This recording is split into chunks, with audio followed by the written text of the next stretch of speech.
Sobe o número de casos e procura por vacinas aumentou. E um surto de cachumba está preocupando a população em Florianópolis. A maioria dos casos está ocorrendo em estudantes universitários. Superlotação por determinação da Justiça, presídios da Grande Florianópolis não poderão mais receber presos. E ainda a Prefeitura da capital deve lacrar 44 imóveis no norte da ilha que estão com ligações irregulares de esgoto. E no futebol, a expectativa para a 7ª rodada do retorno, que começa hoje à noite. O destaque é o clássico de domingo entre Figueirense e Avaí no Orlando Scarpelli. Quantidade desta sexta-feira já está no ar.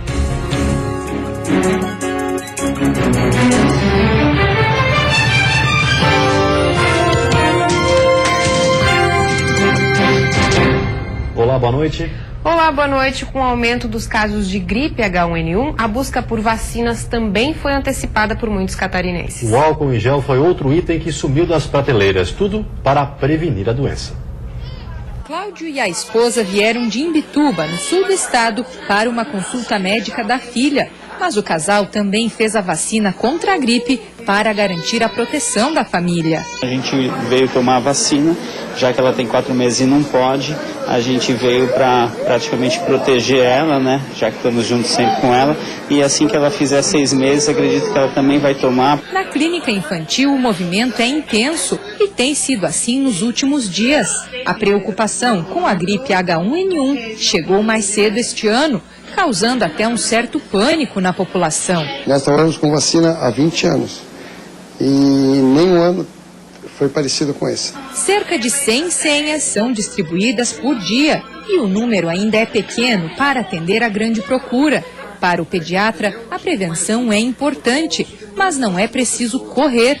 Quanto aos tipos trivalente e quadrivalente, as duas são eficazes e indicadas, segundo ele, dependendo do caso. A vacina tríplice, tá? Ela é a trivalente, no caso, né? Ela é uma vacina completa, tá? Ela previne contra, digamos assim, mais de 90% dos casos da gripe que acomete as pessoas, tá? Então, o que eles quiseram fazer? Quiseram dar um plus, dar mais um aumento na proteção. Nas farmácias, outro aliado no combate à gripe é o álcool em gel. O seu uso é recomendado diversas vezes ao dia e dá para ver mesmo que a busca tem sido grande. Nesta unidade, o produto chegou a faltar e o pouco que resta do novo estoque vai ser reposto o quanto antes. O receio é que o fabricante não consiga atender a demanda. Infelizmente, a população acaba procurando quando há esse aumento nos casos de gripe, principalmente H1N1, porém o seu uso deveria ser feito o ano inteiro, por evitar diversas contaminações. Do início do ano até ontem, 128 casos suspeitos de síndrome respiratória aguda grave foram notificados à Diretoria de Vigilância Epidemiológica. 50 deles foram confirmados pelo vírus influenza. Das 16 mortes pela síndrome até agora em Santa Catarina, 8 foram causadas pelo vírus A, B ou H1N1. Um surto de cachumba está preocupando a população em Florianópolis. A maioria dos casos está ocorrendo em estudantes universitários. Somente no Departamento de Engenharia da UFSC, 11 casos foram confirmados. A Secretaria de Saúde informou que até o início de março só havia recebido 2 notificações da doença. Agora, investiga 4 notificações de surtos, atingindo 45 pessoas. O órgão também está reforçando os bloqueios e fez a distribuição de 800 doses de vacina nos locais onde houve registro de casos. Superlotação. Presídios da Grande Florianópolis não poderão mais receber presos por determinação da Justiça. As 2 penitenciárias foram interditadas por estarem com uma quantidade bem maior de presos do que a capacidade dos locais. Sem autorização prévia da Justiça, o Complexo Penitenciário da Trindade está impedido de receber novos presos. A determinação foi dada pelo juiz da Vara de Execuções Penais. Agora o DEAP, Departamento de Administração Prisional, terá que seguir outras regras para remoção e transferência. Os presos em flagrantes devem ser encaminhados para presídios do interior do estado. O Complexo da Trindade já estava interditado desde o ano passado, mas vinha descumprindo a medida. O mesmo acontecia no complexo de São Pedro de Alcântara. Com capacidade para pouco mais de 1.000 detentos, o local também foi interditado e não pode receber mais presos. Das 48 unidades do estado, 30 foram interditadas pela Justiça. E a seguir, ligações irregulares de esgoto. A Prefeitura de Florianópolis vai lacrar imóveis no norte da ilha. E ainda o comércio já se prepara para aquecer as vendas com a aproximação do Dia das Mães. É um instante só, a gente já volta.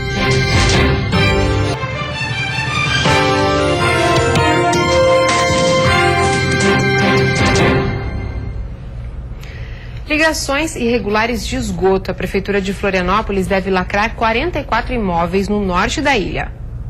A medida foi acertada após uma reunião com o Ministério Público de Santa Catarina para tratar das ações referentes ao Rio do Brás em Canasvieiras. A Prefeitura de Florianópolis se comprometeu a realizar as interdições dos imóveis que despejam esgoto no rio.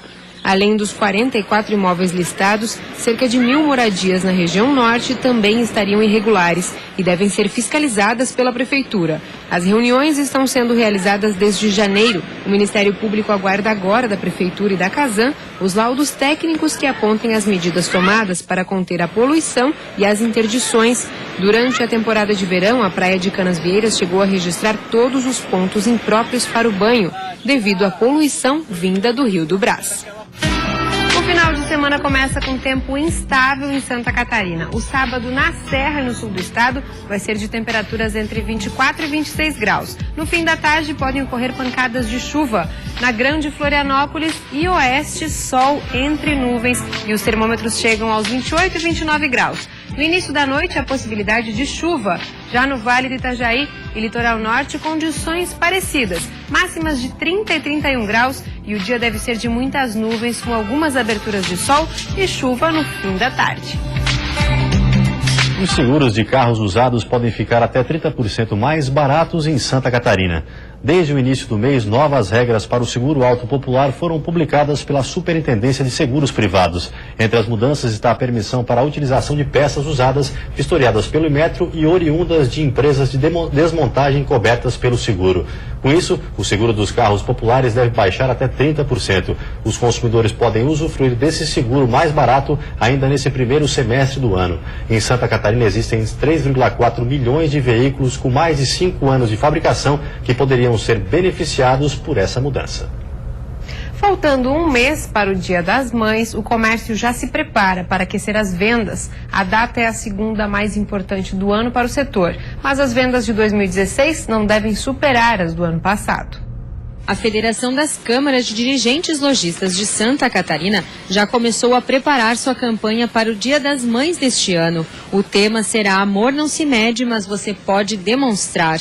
O objetivo é motivar os empresários para atrair os consumidores. Mas o cenário da economia, com a instabilidade e com o alto nível de desemprego em todo o país, não deve alavancar tanto as vendas. Junto com nossas CDLs, com nossas empresas associadas, comércio em geral, para que se façam campanhas de incentivo ao consumidor que vá fazer suas compras no Dia das Mães.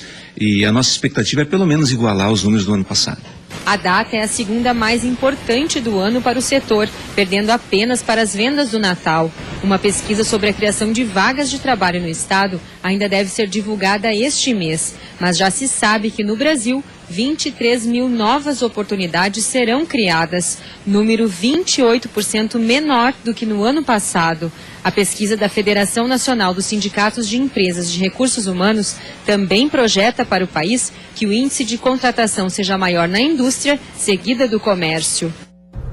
E depois do intervalo tem futebol com a expectativa da 7ª rodada do retorno que começa hoje à noite. E o destaque é o clássico de domingo entre Figueirense e Avaí no Orlando Scarpelli.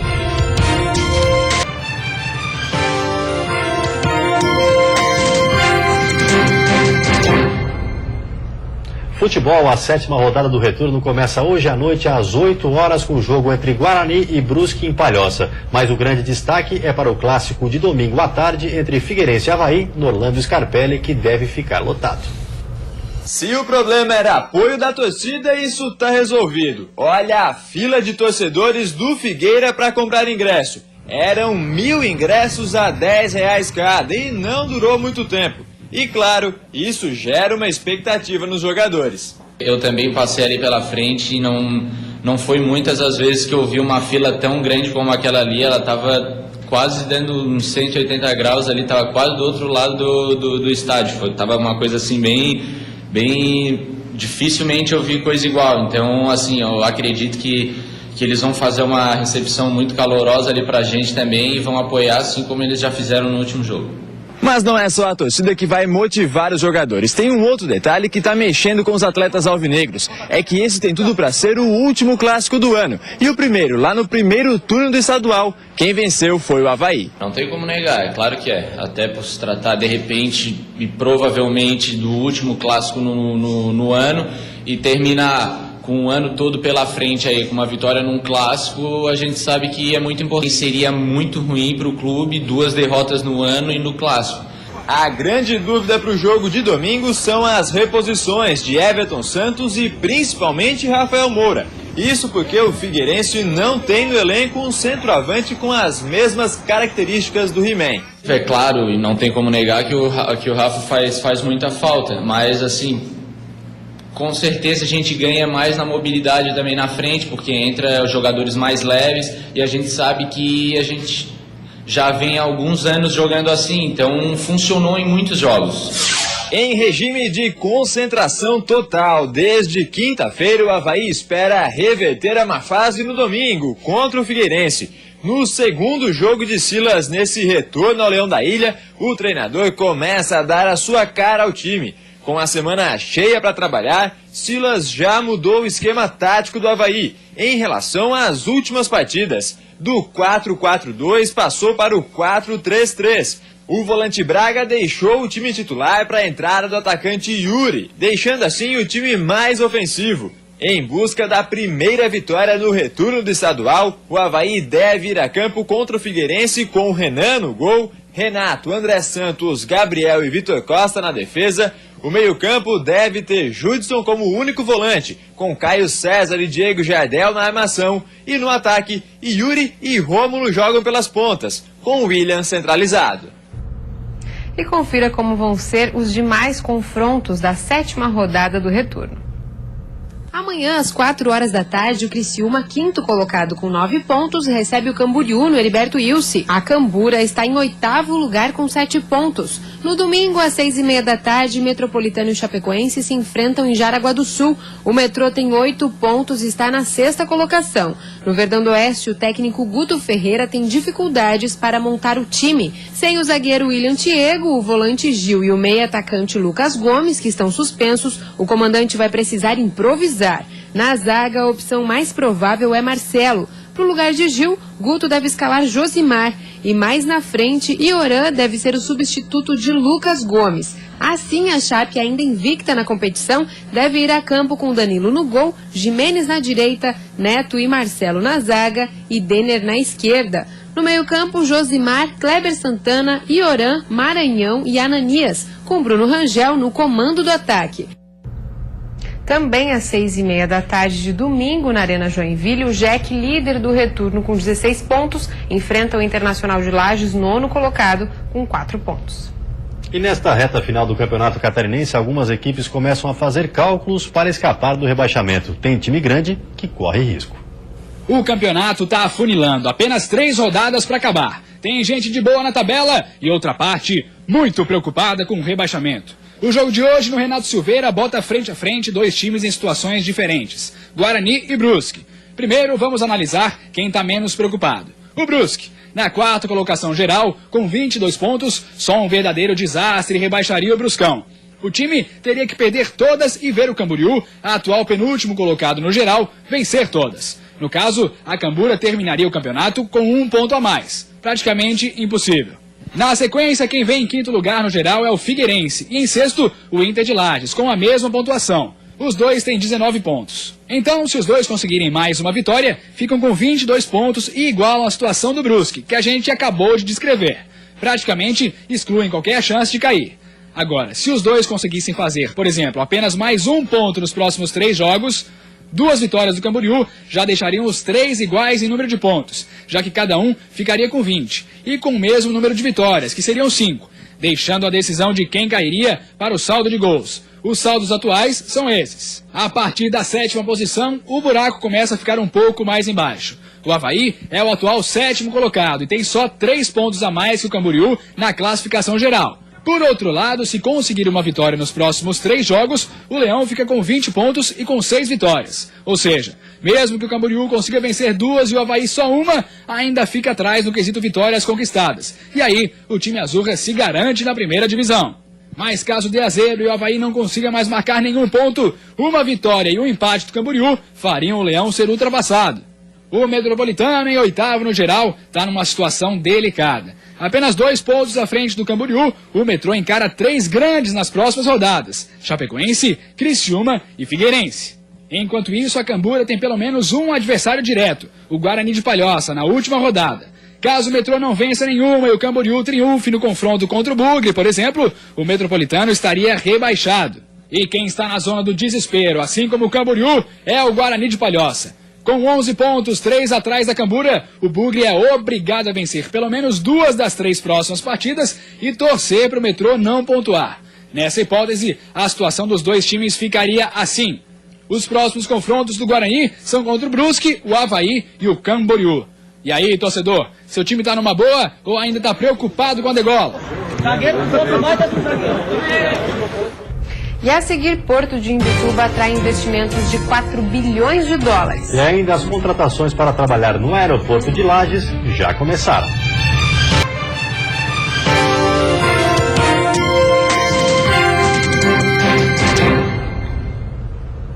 Na Serra Catarinense, a contratação das pessoas que vão trabalhar no aeroporto de Lages já começou. A operação dos voos está prevista para o mês de maio. As vagas selecionadas foram para atuar no check-in e auxiliar de rampa. Os escolhidos para trabalhar nessas áreas precisavam, entre outras exigências, ter conhecimento em mais de um idioma e informática. Outras vagas de emprego devem ser abertas assim que a Agência Nacional de Aviação Civil fizer a última vistoria para a liberação dos voos comerciais. Para operar o raio-x, a empresa que ganhou a licitação, ela vai gerar mais oportunidade de emprego em Lages. Todos os processos, nós vamos ter um estacionamento, vai ter lanchonete, vai ter vários processos licitatórios que ainda virão, principalmente após o início do voo, que é quando tiver a garantia da empresa, vai abrir novas oportunidades. O prazo para que o aeroporto comece a operar é dia 18 de maio. Para que isso aconteça, estão sendo acertados os últimos ajustes. Na semana que vem, está programada a chegada do raio-x e a pintura da pista. E para acertar esses detalhes, foi realizada hoje uma reunião com alguns secretários do município. A intenção é deixar tudo pronto, já que a vistoria da ANAC pode acontecer a qualquer momento. Tanto a parte de infraestrutura, a parte de planejamento, com a parte do meio ambiente, serviços públicos, que detém a pasta do aeroporto, para integrar todas essas áreas com fins a preparar a equipe a receber a inspeção da ANAC, da Agência Nacional de Aviação Civil, que deve estar ocorrendo nos próximos dias. A companhia aérea vai atuar com voos comerciais com destino a Campinas, no estado de São Paulo. O primeiro aeroporto da região serrana vai beneficiar outras regiões catarinenses, como o Vale do Itajaí. A contagem regressiva para que essa novela, que já dura anos, tenha um final feliz, começou.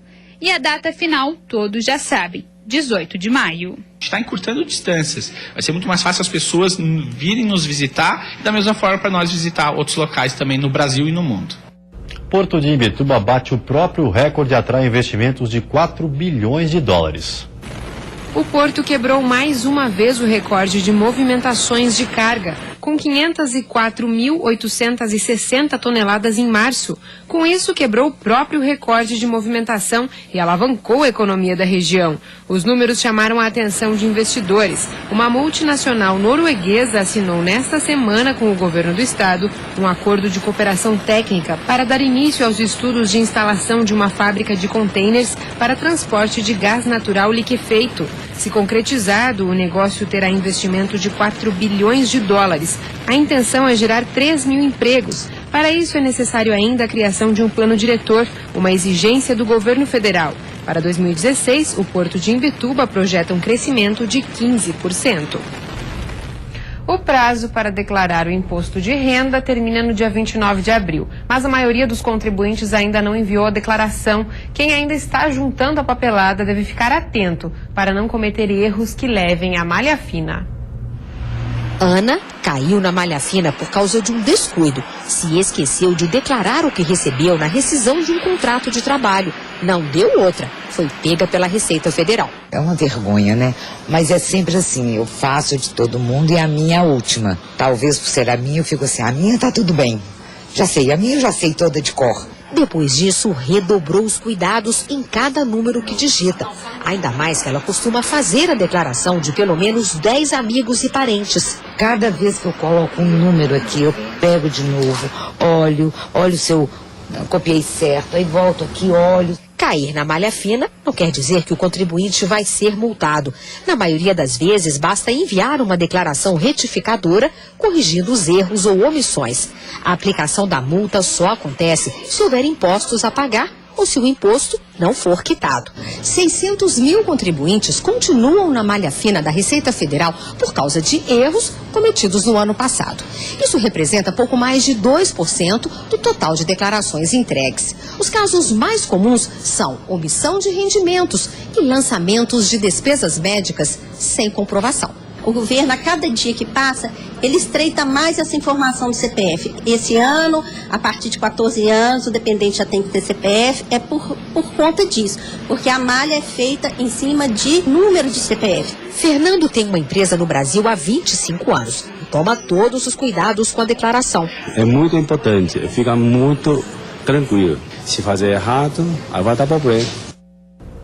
E agora um alerta do Tribunal de Justiça de Santa Catarina. E-mails falsos estão informando que o título eleitoral foi cancelado pelo TRE. Por isso, a Justiça Eleitoral enviou um comunicado alertando que o órgão não realiza nenhuma comunicação via e-mail a eleitores e não autoriza nenhum outro órgão parceiro a fazê-lo. A orientação do TRE é para que os eleitores apaguem essas mensagens, pois além de serem falsas, podem conter vírus de computador.